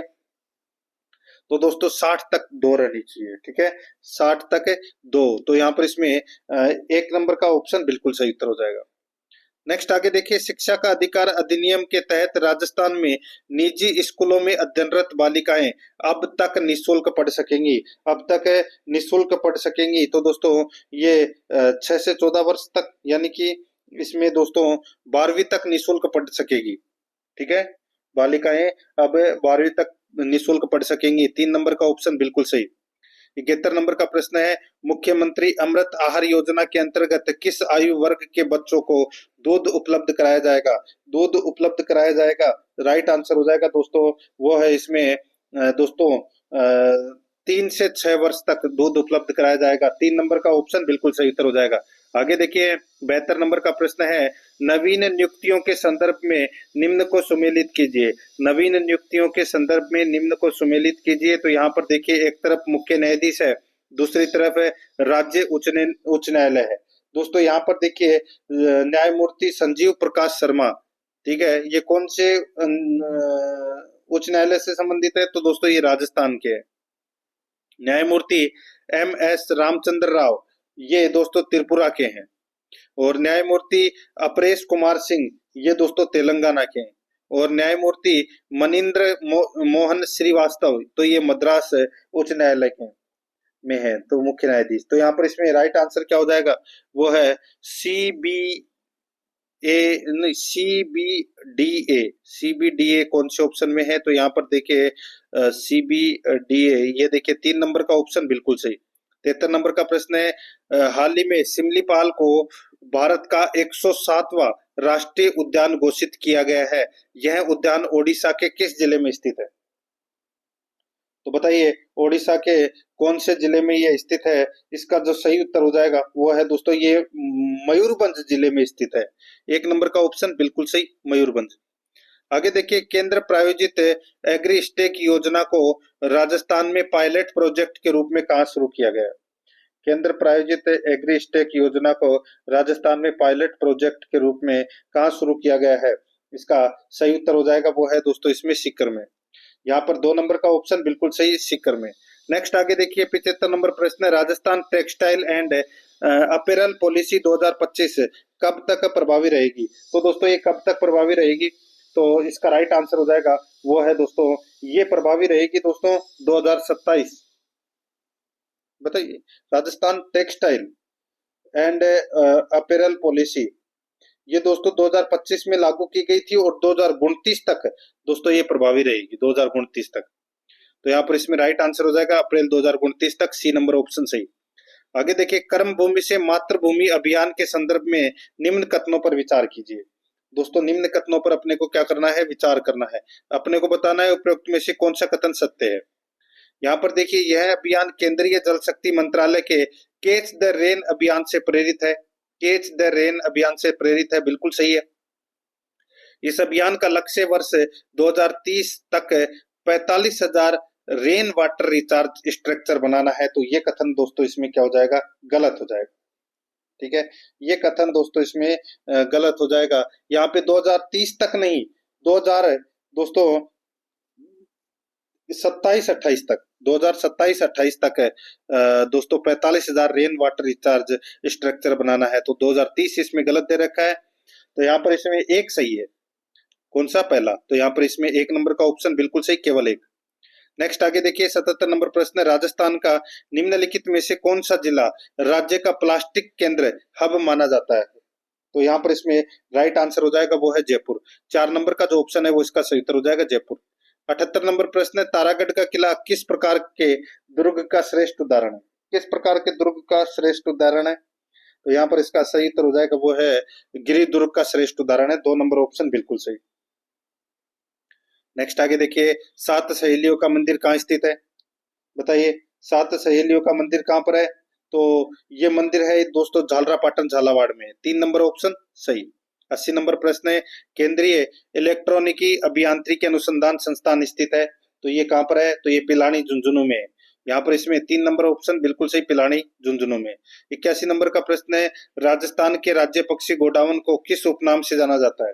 किस उपनाम से जाना जाता है? राइट आंसर हो जाएगा हुकना, सोनचिरिया, गोरार। तो यहाँ पर इसका राइट आंसर हो जाएगा उपरोक्त सभी। 4 नंबर ऑप्शन बिल्कुल सही। 82 नंबर का प्रश्न है, भारत के हैट्रिक गोल स्कोरर खिलाड़ियों में से एक रहे मगन सिंह राजवी का संबंध है। तो दोस्तों मगन सिंह राजवी का संबंध है वो बीकानेर से है, फुटबॉल खिलाड़ी रहे हैं दोस्तों ये। राइट आंसर हो जाएगा यहाँ पे 1 नंबर का ऑप्शन बिल्कुल सही। नेक्स्ट, राजस्थान माध्यमिक शिक्षा परिषद का मुख्यालय है। तो दोस्तों कहाँ पर है? तो ये जयपुर में है। 1 नंबर का ऑप्शन बिल्कुल सही, जयपुर में। 84 नंबर का प्रश्न है, समग्र शिक्षा अभियान यानी कि समसा के उद्देश्यों के संबंध में सत्य कथन है। समसा के उद्देश्यों के संबंध में सत्य कथन है तो वो कौन सा है? दोस्तों इसमें देखिए यहाँ पर सत्य कथन कौन सा है? देखिए यह राष्ट्रीय शिक्षा नीति 2020 की सिफारिशों के क्रियान्वयन के संबंध में सहायता देता है, बिल्कुल सही है। राज्यों का अनिवार्य शिक्षा का अधिकार अधिनियम 2009 को लागू करने में सहायता प्रदान करता है, ये भी दोस्तों बिल्कुल सही है। तीसरा, स्कूल शिक्षा में सभी स्तरों पर सामाजिक और लैंगिक अंतरालों को भरना, ये भी है। तो दोस्तों इसका राइट आंसर हो जाएगा उपरोक्त सभी 4 नंबर ऑप्शन सही। आगे देखिए, निम्न में से स्कूल प्रबंधन समिति यानी कि एसएमसी की साधारण सभा के अधिकार नहीं है। बताइए, साधारण सभा के अधिकार है वो क्या नहीं है? तो यहाँ पर देखिए दोस्तों, इसमें विद्यालय के विकास हेतु आवश्यक विकास राशि के इकट्ठा करने पर विचार विमर्श निर्णय, ये है अधिकार है। ये कार्यकारिणी समिति द्वारा किए गए कार्यों की समीक्षा करना, ये भी अधिकार है। विद्यालय के परिचालन व्यय के संबंध में विचार विमर्श करना, ये भी है। आय बढ़ाने के लिए विद्यालय में मेले, उत्सव, सर्कस आदि का आयोजन करवाना, ये नहीं है दोस्तों। तो यहाँ पर इसमें 4 नंबर ऑप्शन बिल्कुल सही उत्तर हो जाएगा। 86 नंबर प्रश्न, निम्नलिखित में से कौन सा स्कूली शिक्षा के संबंध में एनईपी 2020 के दृष्टिकोण के अनुरूप है? तो दोस्तों बताइए, अपने को कूट भाषा में क्या करना है, उत्तर देना है कि कौन सा इसमें सही है। स्कूली शिक्षा के संबंध में एनईपी 2020 के दृष्टिकोण के अनुरूप है। तो यहाँ पर इसका जो सही उत्तर हो जाएगा वो है दोस्तों इसमें कौन सा? तो दोस्तों एक है अनुभवात्मक अधिगम और आलोचनात्मक सोच पर बल। ठीक है, ये है। मध्य स्तर से ही व्यावसायिक शिक्षा का समावेश, ये भी है। तो यहाँ पर ए और सी इसमें क्या हो जाएगा? राइट आंसर हो जाएगा ए और सी। कौन से ऑप्शन में है? तो यहाँ पर इसमें 2 नंबर का ऑप्शन बिल्कुल सही, ए और सी। नेक्स्ट आगे देखिए, 87 नंबर प्रश्न, राजस्थान आरटीई एक्ट 2011 के क्रम में धारा 29 के प्रयोजनों के लिए शैक्षणिक प्राधिकरण करेगा। शैक्षणिक प्राधिकरण करेगा, तो यहाँ पर इसका सही उत्तर हो जाएगा वो है राज्य शैक्षिक अनुसंधान एवं प्रशिक्षण परिषद। 4 नंबर का ऑप्शन बिल्कुल सही। 88 नंबर का प्रश्न, निःशुल्क व अनिवार्य बाल शिक्षा का अधिकार अधिनियम 2009 के प्रतिमानों एवं मानदंडों के अनुसार प्राथमिक स्तर कक्षा 1 से 5 तक के 200 विद्यार्थियों के लिए प्रधानाध्यापक के अलावा आवश्यक शिक्षकों की संख्या होगी। तो आवश्यक शिक्षकों की जो संख्या होगी वो होगी दोस्तों 5। तो यहाँ पर इसमें राइट आंसर क्या हो जाएगा? 5। ठीक है, 5 अध्यापक और 1 प्रधानाध्यापक। सही उत्तर हो जाएगा 3 नंबर ऑप्शन बिल्कुल सही। ठीक है, आगे देखिए दोस्तों, यहाँ पे नेक्स्ट 89 नंबर प्रश्न, आरटीई की धारा 14 सुनिश्चित करती है। तो दोस्तों आरटीई की धारा 14 सुनिश्चित करती है, तो ये किसी बालक को आयु का सबूत ना होने के कारण विद्यालय में प्रवेश से इनकार नहीं किया जा सकता। किसी बालक को आयु का सबूत ना होने के कारण विद्यालय में प्रवेश से इनकार नहीं किया जा सकता। तो यहाँ पर इसमें 1 नंबर का जो ऑप्शन है वो इसका बिल्कुल सही उत्तर हो जाएगा। नेक्स्ट आगे देखिए, यहाँ पे आरटीई अधिनियम 2009 की कौन सी धारा में यह उल्लेख है कि प्रत्येक राज्य अपनी अपनी आरटीई नियमावली बनाए? बताइए कौन सी धारा में? तो इसका सही उत्तर हो जाएगा वो है धारा 38 में। यहाँ पर 4 नंबर का जो ऑप्शन है वो इसका बिल्कुल सही उत्तर इसमें हो जाएगा। दोस्तों अब देखिए, अपन ने भाग 1 में 50 प्रश्न है, भाग 2 के अंदर दोस्तों 40 प्रश्न है, और अब अपन भाग 3 में विद्यालय विषय के 25 प्रश्न है वो पढ़ेंगे, जिसमें 5 प्रश्न हिंदी के, 5 प्रश्न इंग्लिश के, 5 प्रश्न गणित के, 5 प्रश्न सामान्य विज्ञान के और 5 प्रश्न सामाजिक अध्ययन से संबंधित होंगे। दोस्तों अब देखिए, यहाँ पे 91 नंबर का प्रश्न है, निम्नांकित में से भाववाचक संज्ञा का उदाहरण है। भाववाचक संज्ञा का उदाहरण कौन सा है? तो दोस्तों वो है भारतीयता। तो यहाँ पर इसमें राइट आंसर हो जाएगा 3 नंबर का ऑप्शन बिल्कुल सही। भारत व्यक्तिवाचक संज्ञा, भारतीय जातिवाचक संज्ञा और भारतीयता ये भाववाचक संज्ञा है। यहाँ पर 3 नंबर ऑप्शन सही। आगे देखिए, किस विकल्प में सही संधि हुई है? विकल्प कौन से विकल्प में सही संधि हुई है? तो दोस्तों मनस प्लस ईसा, मनीषा। 4 नंबर का जो ऑप्शन है वो इसका राइट आंसर हो जाएगा, इसमें व्यंजन संधि का प्रयोग हुआ है। आगे देखिए, निम्न में से तत्पुरुष समास नहीं है। बताइए तत्पुरुष समास किसमें नहीं है? तो यहाँ पर देखिए दृढ़ प्रतिज्ञ, दृढ़ प्रतिज्ञ यानी कि दृढ़ है प्रतिज्ञा जिसकी, दोस्तों इसमें कर्मधारय समास का प्रयोग हुआ है। तो यहाँ पर इसमें राइट आंसर 3 नंबर ऑप्शन हो जाएगा। आगे देखिए 94 नंबर का प्रश्न है, निम्न में से कौन सा शब्द देशज शब्द का उदाहरण नहीं है?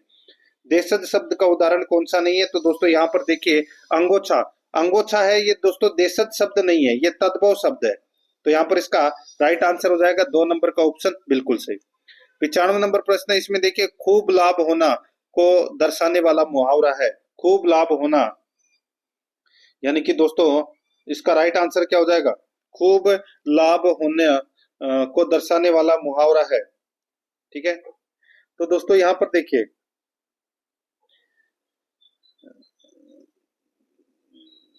पो 12 होना, पो 12 होना यानी कि दोस्तों परिश्रमियों के पो 12 हो रहे हैं, तो यानी कि खूब लाभ हो रहा है। तो यहाँ पर इसमें 3 नंबर का ऑप्शन बिल्कुल सही।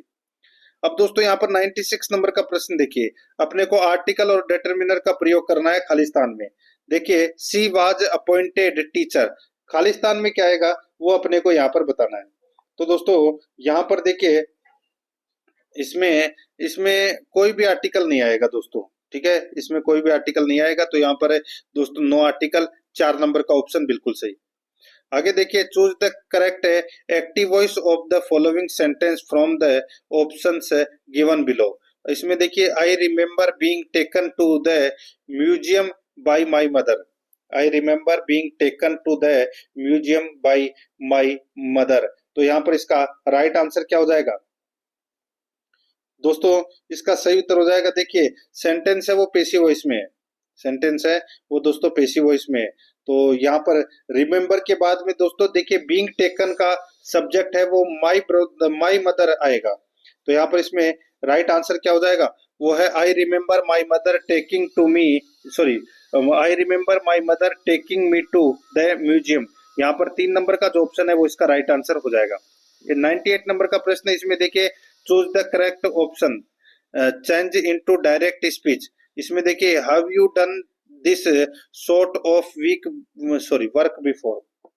यहाँ पे सेंटेंस देखिए चेंज इनटू डायरेक्ट स्पीच में, have you done this sort of work before said his new employer, said his new employer. तो यहाँ पर इसमें राइट आंसर क्या हो जाएगा बताइए? तो इसका जो सही उत्तर हो जाएगा वो हो जाएगा दोस्तों देखिए his new employer asked him weather he had done that sort of work before. तो यहाँ पर इसमें 3 नंबर का जो ऑप्शन है वो इसका बिल्कुल सही उत्तर हो जाएगा। आगे देखिए यहाँ पे 99 नंबर का प्रश्न है, खालिस्तान भरना है। इसमें देखिए I am trying to phone her but I can't, क्या आएगा? बट आई कांट क्या आएगा यहाँ पे? तो यहाँ पर इसका राइट आंसर हो जाएगा वो है गेट थ्रोट आएगा, गेट थ्रोट। तो यहाँ पर इसमें 2 नंबर का ऑप्शन बिल्कुल सही उत्तर हो जाएगा। आगे देखिए 100 नंबर का प्रश्न है, choose the correct one word substitution from the given below, sorry given options. यहाँ पर देखिए इंटरनेशनल डिस्ट्रक्शन ऑफ रिसाइल ग्रुप्स। तो दोस्तों यहाँ पर इसमें राइट आंसर क्या हो जाएगा? तो दोस्तों यहाँ पर आएगा यानी कि दोस्तों इंटरनेशनली डिस्ट्रॉय करने यानी कि इंटरनेशनल डिस्ट्रॉय करने के एक्ट को दोस्तों जीनोसाइड बोलते हैं। तो यहाँ पर इसमें राइट आंसर क्या हो जाएगा? जीनोसाइड। यहाँ पर इसमें 2 नंबर का ऑप्शन बिल्कुल सही उत्तर। नेक्स्ट आगे देखिए यहाँ पे अब अपन 5 प्रश्न है वो दोस्तों गणित से संबंधित पढ़ेंगे। परिमेय संख्या 1/7 का दशमलव रूप होगा। तो दोस्तों 1/7 का दशमलव रूप है वो क्या होगा? इसको दोस्तों अपन ऐसे लिख सकते हैं 100/7 इंटू 100 यानी कि कितने 700 लिख सकते हैं, यानी कि 7 इंटू 100। ठीक है, 1/7 बराबर 100/7 इंटू 100। तो दोस्तों ये हो जाएगा इसमें दोस्तों 14.2857 बटे 100। तो दोस्तों इसको 100 को हटा दीजिए तो कितना हो जाएगा? 0.142857। तो यहाँ पर इसमें राइट आंसर हो जाएगा 12 आ जाएगा इसके बाद। 2 नंबर का ऑप्शन सही। 102 नंबर का प्रश्न है, 5005 के अभाज्य गुणनखंड है। 5005 के अभाज्य गुणनखंड है तो वो क्या है? तो दोस्तों अभाज्य गुणनखंड हो जाएंगे दोस्तों इसमें 5005। ठीक है, तो इसमें दोस्तों क्या हो जाएगा अलग करेंगे तो ये हो जाएगा 5 और ये हो जाएगा दोस्तों 1001।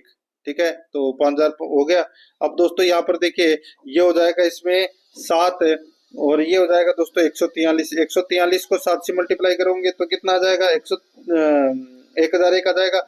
अब इसको भी हटाएंगे तो दोस्तों ये हो जाएगा 11 इंटू 13। 11 और 13, ठीक है। तो ये कितने हो जाएंगे, तो इसमें 5, 7, 11, 13 इसका सही उत्तर हो जाएगा। तो यहाँ पर 1 नंबर ऑप्शन सही। आगे देखिए, 5 वर्षों में साधारण ब्याज पर 5 वर्षों में साधारण ब्याज पर कोई धनराशि 3 गुना हो जाती है। साधारण ब्याज की समान दर पर वही धनराशि कितने वर्षों में 6 गुनी हो जाएगी।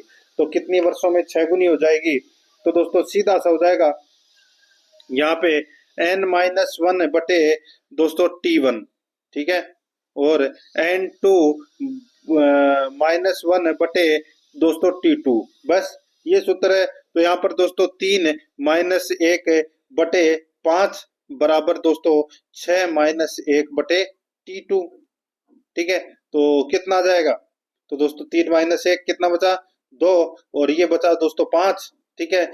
तो सीधा सा हो जाएगा 5 × 5 कितना हो जाएगा 25, और 25 में 2 का भाग दिया तो कितना आ जाएगा 12.5 वर्ष। तो यही अपना सही उत्तर हो जाएगा T2 दोस्तों 12.5 आ जाएगा इसमें।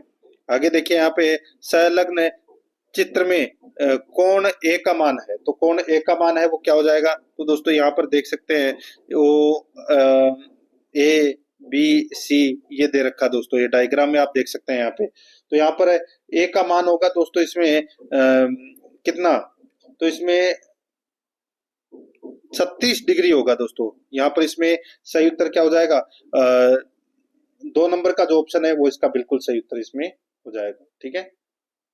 आगे देखिए दोस्तों, यहाँ पर इसमें 20 सेमी भुजा के समबाहु त्रिभुज का क्षेत्रफल है। तो दोस्तों समबाहु त्रिभुज का क्षेत्रफल का सूत्र क्या होता है, तो दोस्तों √3/4 इंटू भुजा स्क्वायर, भुजा स्क्वायर। तो दोस्तों यहाँ पर √3/4 इंटू दोस्तों 20 का स्क्वायर।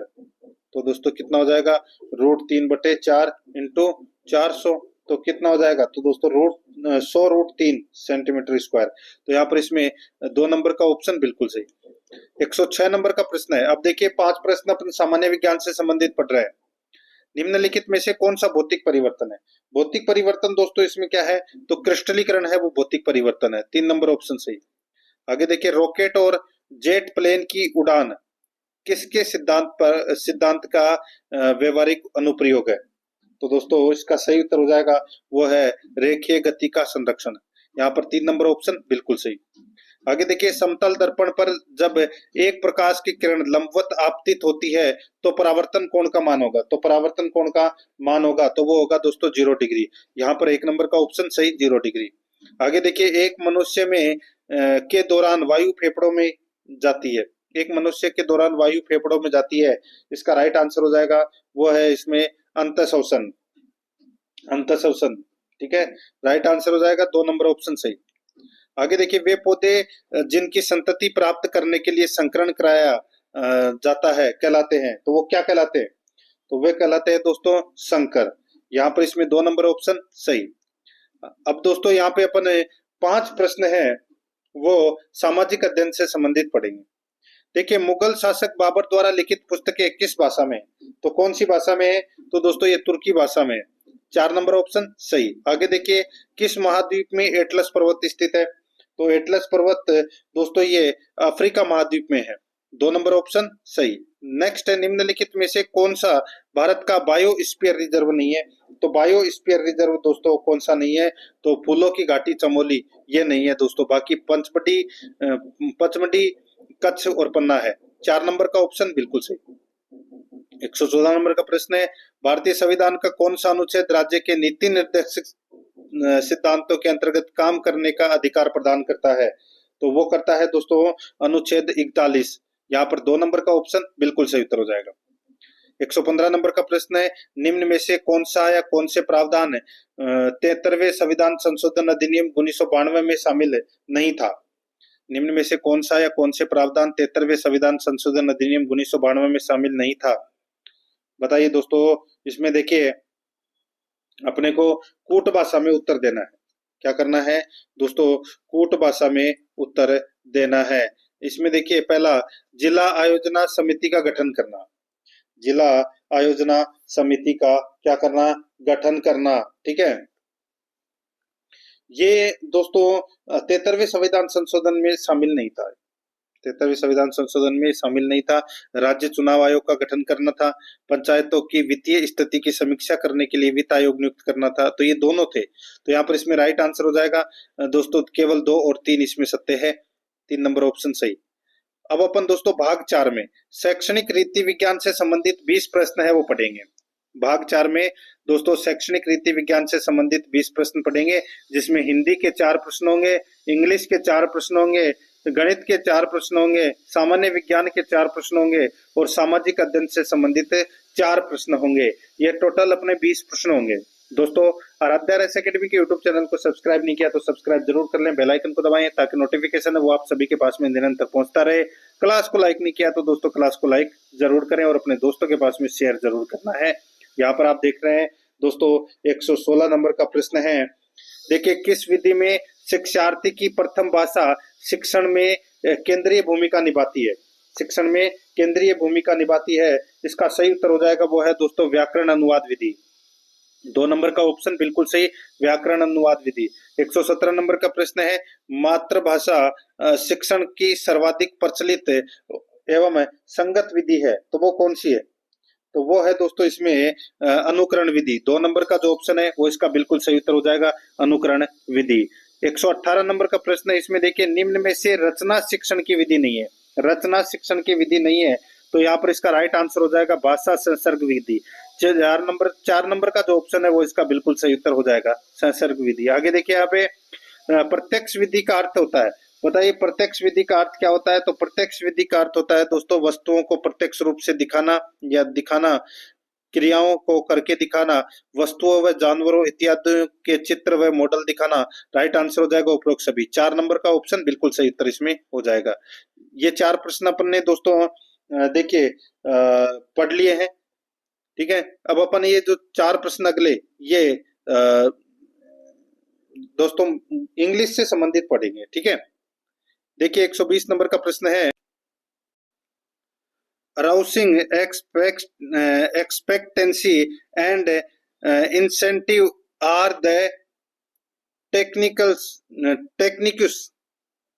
ऑफ दोस्तों प्रिंसिपल। तो दोस्तों यहाँ पर खालिस्तान में क्या आएगा वो अपने को यहाँ पर बताना है। तो यहाँ पर इसका सही उत्तर हो जाएगा वो है दोस्तों इसमें वो आएगा इंटरेस्ट। तो दोस्तों यहाँ पर इसमें राइट आंसर हो जाएगा 2 नंबर का जो ऑप्शन है वो सही उत्तर। नेक्स्ट आगे देखिए यहाँ पे देखिए natural order of learning a language is. तो दोस्तों क्या आएगा इसमें ऑर्डर क्या होगा? तो वो ऑर्डर होगा दोस्तों इसमें listening, speaking, reading and writing. तो यहाँ पर इसमें 3 नंबर का ऑप्शन बिल्कुल सही। आगे देखिए teaching aids are using for. तो दोस्तों यूजिंग फॉर, तो यहाँ पर इसमें राइट आंसर हो जाएगा वो है दोस्तों making lesson interesting, effective presentation, making students involved in learning. Right answer हो जाएगा all of the above. 4 number का ऑप्शन सही। 123 नंबर का प्रश्न इसमें देखिए द कंप्रेहेंसिव एवोल्यूशन इन्वॉल्व्स। दोस्तों क्या आएगा इसमें? तो इसमें आ जाएगा दोस्तों उपरोक्त सभी आ जाएगा ऑल ऑफ द अबव, ठीक है। अगर आप पढ़ना चाहते हैं तो ये पढ़ सकते हैं। 4 नंबर ऑप्शन बिल्कुल सही। अब देखिए अपन जो 4 प्रश्न है वो पढ़ेंगे। देखिए इसमें ज्ञात से अज्ञात की ओर किस विधि में जाते हैं? ज्ञात से अज्ञात की ओर किस विधि में जाते हैं? तो यहाँ पर इसका राइट आंसर हो जाएगा वो है दोस्तों इसमें संश्लेषण विधि में। 3 नंबर का ऑप्शन बिल्कुल सही। आगे देखिए गणितीय प्रश्नों को हल करने की क्षमता किस पर निर्भर नहीं करती? तो किस पर निर्भर नहीं करती? तो दोस्तों वो है जेंडर व जाति पर निर्भर नहीं करती। 4 नंबर का ऑप्शन बिल्कुल सही। आगे देखिए 126 नंबर का प्रश्न है, निम्नलिखित में से कौन सा गणित प्रयोगशाला का उद्देश्य नहीं हो सकता? कौन सा गणित प्रयोगशाला का उद्देश्य नहीं हो सकता? तो दोस्तों कौन सा नहीं हो सकता? तो यहाँ पर आप देखिए दोस्तों इसमें देखिए छात्रों को गणित की परीक्षा की तैयारी के लिए एक स्थान सुनिश्चित करवाना, ये दोस्तों गणित प्रयोगशाला का उद्देश्य नहीं हो सकता ये। तो यहाँ पर 2 नंबर का ऑप्शन राइट आंसर हो जाएगा। आगे देखिए निम्नलिखित में से कौन सा गणित में आकलन के एक साधन रूप में पोर्टफोलियो का अभिलक्षण नहीं है? बताइए गणित में आकलन के साधन के रूप में पोर्टफोलियो का अभिलक्षण नहीं है तो वो है दोस्तों इसमें कौन सा? तो वो है यह समूह केंद्रित है और अधिगम निष्कर्षों का मात्रात्मक आकलन करता है। 4 नंबर का ऑप्शन राइट आंसर हो जाएगा इसमें। 128 नंबर का प्रश्न है, निम्नलिखित में से कौन सी एक वैज्ञानिक शिक्षण विधि नहीं है? कौन सी एक वैज्ञानिक शिक्षण विधि नहीं है? तो वो है दोस्तों कहानी विधि। 1 नंबर का ऑप्शन बिल्कुल सही। 129 नंबर का प्रश्न है, वैज्ञानिक सिद्धांतों के संदर्भ में निम्नलिखित में से कौन सा कथन सही है? तो कौन सा कथन सही है? तो यहाँ पर देखिए, यह है किसी प्राकृतिक परिघटना की एक अपेक्षाकृत स्थायी व्याख्या है। 2 नंबर का ऑप्शन इसका राइट आंसर इसमें हो जाएगा। आगे देखिए 130 नंबर प्रश्न है, छात्रों में चिंता एवं तनाव कम करने के लिए कौन सी मूल्यांकन प्रक्रिया अपनाई जा रही है? कौन सी मूल्यांकन प्रक्रिया अपनाई जा रही है? तो वो है सतत एवं समग्र मूल्यांकन। 1 नंबर का जो ऑप्शन है वो इसका बिल्कुल सही उत्तर इसमें हो जाएगा। 131 नंबर का प्रश्न है, इसमें देखिए, एक शिक्षक अपनी कक्षा में रासायनिक परिवर्तन की अवधारणा को पढ़ा रहे हैं। निम्न में से कौन सा उदाहरण वे अपने विद्यार्थियों के मूल्यांकन हेतु प्रमाणित कार्य के रूप में प्रयोग कर सकते हैं? तो दोस्तों इसका सही उत्तर हो जाएगा वो है दोस्तों इसमें लोहे को जंग लगने से बचाने हेतु सुरक्षात्मक विकल्प तैयार करना। यहाँ पर इसमें यानी कि उदाहरण है। 3 नंबर का जो ऑप्शन है वो इसका राइट आंसर हो जाएगा। 132 नंबर प्रश्न है, सामाजिक अध्ययन से संबंधित अब अपन 4 प्रश्न पढ़ रहे हैं। सामाजिक अध्ययन शिक्षण में सहायक सामग्री का मुख्य उद्देश्य क्या है? तो इसका मुख्य उद्देश्य है दोस्तों छात्रों की जिज्ञासाओं को जागृत करना। 2 नंबर ऑप्शन सही। आगे देखिए, सामाजिक अध्ययन विषय में अध्यापन में कठिनाई के कारण से संबंधित नहीं है। सामाजिक अध्ययन विषय में अध्यापन में कठिनाई के कारण से संबंधित नहीं है। तो दोस्तों इसका सही उत्तर हो जाएगा वो है इसमें कौन सा?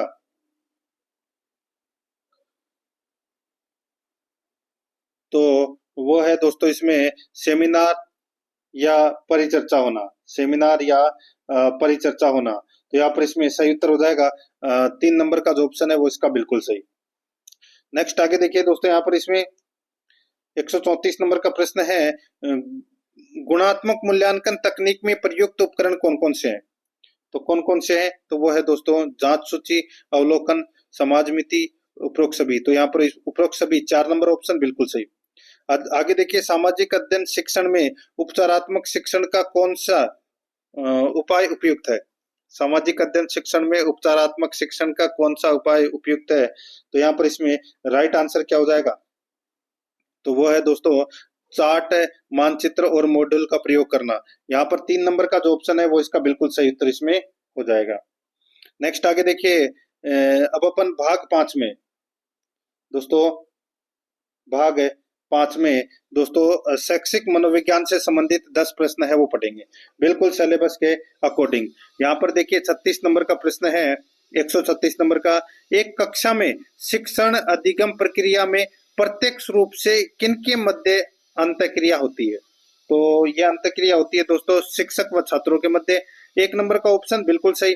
आगे देखिए, जीन पियाजे के अनुसार इनमें से कौन से 4 तत्व विकास को प्रभावित करते हैं? तो कौन से 4 तत्व विकास को प्रभावित करते हैं? इसका सही उत्तर हो जाएगा वो है परिपक्वता, क्रियाशीलता, सामाजिक अनुभव और संतुलनता। 1 नंबर का ऑप्शन बिल्कुल सही।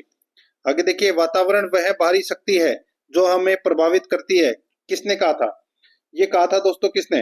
तो ये कहा था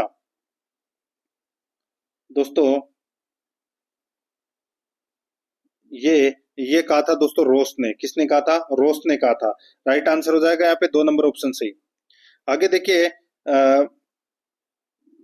प्रासंगिक अंतर्बोध परीक्षण किसके द्वारा दिया गया? तो किसके द्वारा दिया गया? तो ये दोस्तों मॉर्गन व मुरे के द्वारा दिया गया। 2 नंबर ऑप्शन बिल्कुल सही। नेक्स्ट आगे देखिए, बुद्धि का द्विकारक सिद्धांत किसके द्वारा दिया गया? बुद्धि का द्विकारक सिद्धांत किसके द्वारा दिया गया? इसका राइट आंसर हो जाएगा वो है स्पीयरमैन के द्वारा। 2 नंबर का ऑप्शन बिल्कुल सही, स्पीयरमैन के द्वारा। 141 नंबर का प्रश्न है, स्कूल की संगठनात्मक स्थापना छात्रों के अधिगम को प्रभावित करती है। यह पहलू किस श्रेणी से संबंधित है? तो यह कौन सी पहलू से संबंधित है बताइए? तो इसका राइट आंसर हो जाएगा वह है दोस्तों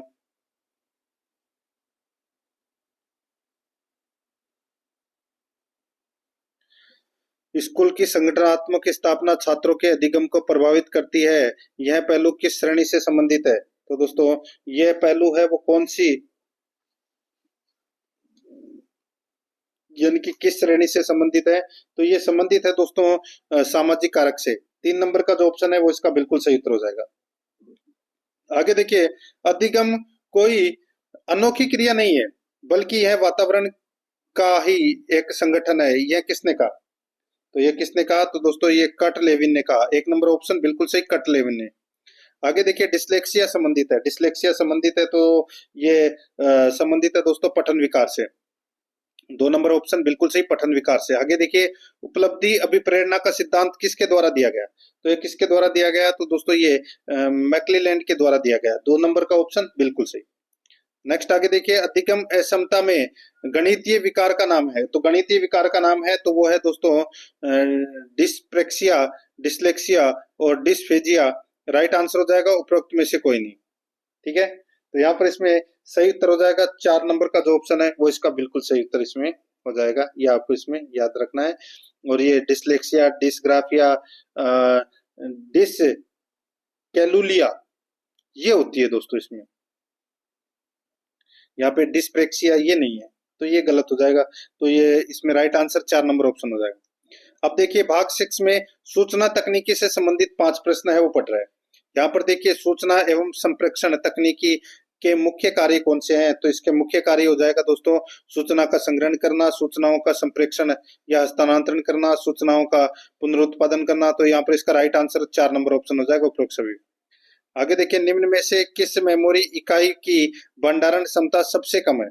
तो सबसे कम है तो वो है दोस्तों किसकी? तो वो है किलोबाइट की। ठीक है, तो यहाँ पर इसमें 3 नंबर ऑप्शन बिल्कुल सही, यानी कि केबी। केबी सबसे छोटी होती है। आगे देखिए, यहाँ पे स्कूल को गोद लेने के लिए निम्न में से कौन सा ऑनलाइन पोर्टल सर्वाधिक उपयुक्त रहेगा?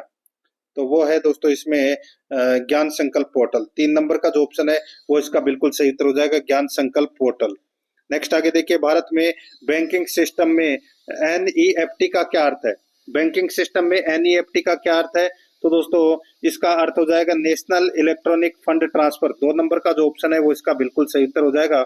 नेक्स्ट है, आगे देखिए, MOOC का पूरा नाम निम्नलिखित में से क्या है? तो दोस्तों MOOC का पूरा नाम हो जाएगा मेसिव ओपन ऑनलाइन कोर्स। यहाँ पर 2 नंबर का जो ऑप्शन है वो इसका बिल्कुल सही उत्तर हो जाएगा। तो दोस्तों इसी के साथ अपन ने लेवल फर्स्ट का मॉडल पेपर है वो पढ़ लिया है। प्रश्न आपको कैसे लगे कमेंट में जरूर बताएं। आराध्या आरएस एकेडमी के यूट्यूब चैनल के साथ में बने रहिए। चैनल को सब्सक्राइब जरूर करें, बेल आइकन को दबाएं, क्लास को लाइक और अपने दोस्तों के पास में शेयर जरूर करें। मिलते हैं दोस्तों नेक्स्ट क्लास में। जय हिंद, जय भारत।